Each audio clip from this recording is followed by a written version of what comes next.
महोदय, विधानसभेचं कामकाज थांबलेलं आहे आणि सरकारच्या वतीनं आज या विषयावर निवेदन येणार आहे. आमचे 2-3 मुद्दे सभापती महोदय आहेत. मिसिंग लिंकचा विषय या ठिकाणी सांगितला की या मिसिंग लिंकच्या बांधकामाचा विषय असेल किंवा पाऊस पडणे. माझा मूळ मुद्दा दादा यातला विषय काय की IMDनं तुम्हाला 3 तारखेला सांगितलं होतं, अलर्ट दिला होता. 3-4 नंतर प्रचंड प्रमाणात पाऊस पडणाऱ्या IMDचा अलर्ट होता. तुमचा अलर्ट RMCचा 1 तारखेपासूनचा होता की पाऊस पडणार आहे. मग माझं म्हणणं काय की IMDचा अलर्ट असताना मग मुंबई पुणेवर हायवेवर दरड कोसळते, हा दर मनसूनचा प्रॉब्लेम आहे. तुम्ही त्याची उपाययोजना कंट्रोल रूममधनं त्या पद्धतीच्या इन्स्ट्रक्शन जायला पाहिजे होते की 3-4 तारखेला प्रवास तिथला थांबवावा.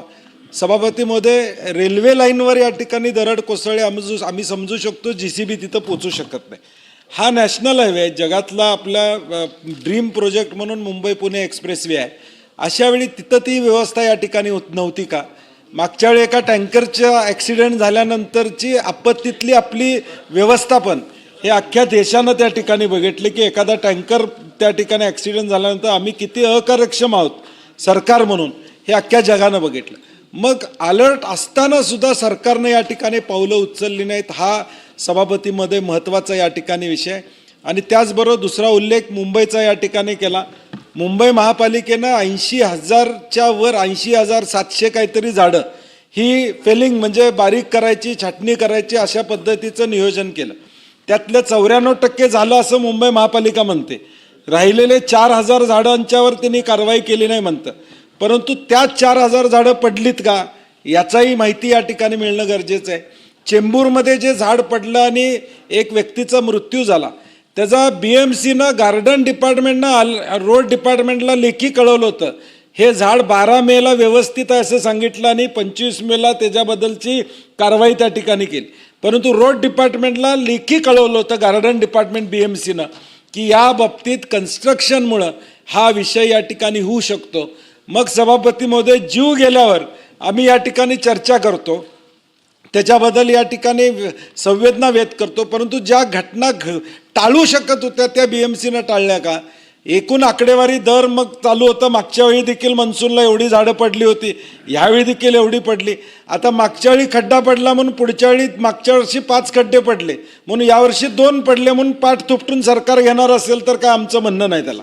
माझं म्हणणं सभापती महोदय काय की मनसून हा ठरलेला आहे, पाऊस ठरलेला आहे. हे असताना देखील सरकारनं ज्या पद्धतीनं याच्यावर लक्ष द्यायला पाहिजे होतं ते लक्ष दिलेलं नाही. मानखुर्दची घटना अनधिकृत बांधकाम होतं असं स्टेटमेंट CM साहेबांचं आम्ही ऐकलं. मग त्याच्यावर कारवाई पूर्वी का झाली नाही?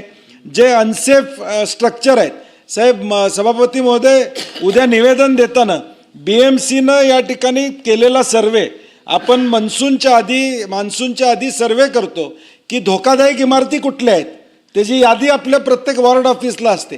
मग या मानखुर्दच्या इमारतीचा वॉर्ड ऑफिसमध्ये नोंद होती का की बाबा हे धोकादायक इमारत आहे आणि पडण्याची शक्यता आहे? आणि म्हणून सभापती महोदय, मग दुसरीकडे विषय घेऊन जाण्यापेक्षा आपलं स्वतःचा फेल्युअर आहे हे सरकारनं आणि BMCनं या ठिकाणी कबूल केलं पाहिजे. आणि पुढच्या 3 दिवसामध्ये जो IMDचा अलर्ट आहे, संध्याकाळी 5 वाजता तुम्ही सांगता उद्या मुंबईच्या शाळा बंद होणार आहेत. सभापतीमध्ये 1,05,00,000 लोक मेट्रो, बेस्ट, लोकल ट्रेन यामधून या MMR रिजनमध्ये दररोज प्रवास करतात. 1,05,00,000 दादा, दर दिवसाचा प्रवासी जो फुटफॉल आहे तो 1,05,00,000 आहे. माझं म्हणणं आहे सभापतीमध्ये, उद्याचा निर्णय, परवाचा निर्णय सुद्धा सरकारनं आज घ्यावा. ठीक आहे, चुकेल निर्णय, परवा दिवशीचं कदाचित हवामानाचं चुकेल अंदाज आपल्याला, परंतु आत्ता जो किमान अंदाज आहे दादा त्याच्यावर 2 दिवसाचे निर्णय घ्यावेत आणि लोकांना सतर्क राहण्यासाठी सरकार काय करणार आहे विस्तृतपणे उद्या यावं. फक्त 24 तासाचं न बोलता त्या ठिकाणी सरकारनं भूमिका घ्यावी अशी माझी विनंती आहे.